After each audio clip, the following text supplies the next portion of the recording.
Hello, BookTube. For this Poetry Thursday, I will be reading Nostalgia by Jollimore from his collection At Lake Scugog.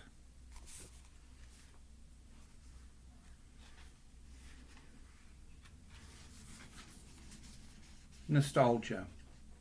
That theater where they show scenes from your childhood over and over, it's getting run down.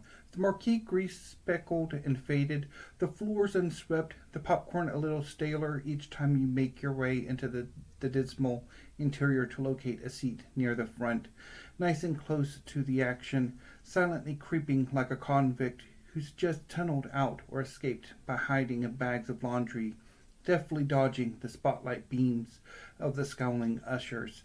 The whole neighborhood has gone somewhat dodgy. Half the street is closed out and boarded up storefronts, and then half-imagined people are loitering in clusters, rubbing their brittle hands together and exchanging depleted platitudes.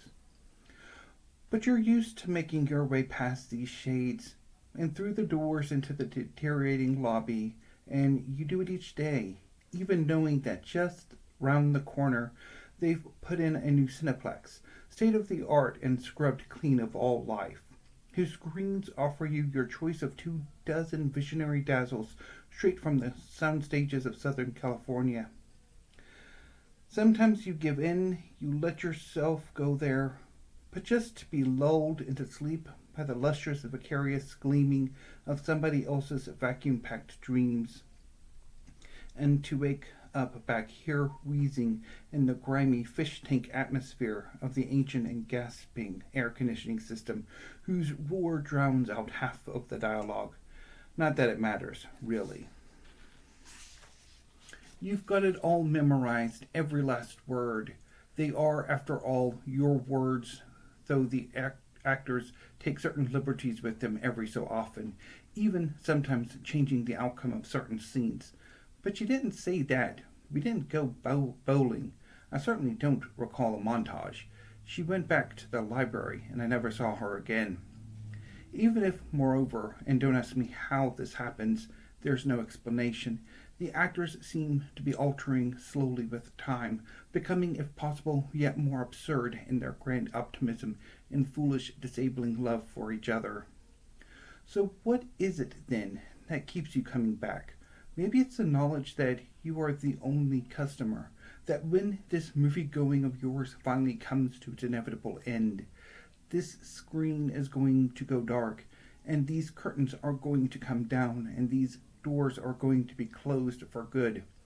Or maybe it's the smile of the ticket girl, the way it somehow promises that this evening's show will be just a little better than last night's, the pratfalls and alleged witticisms just a bit funnier, the sickly sweet smiles and ungainly line readings of the child actors just a little less grating.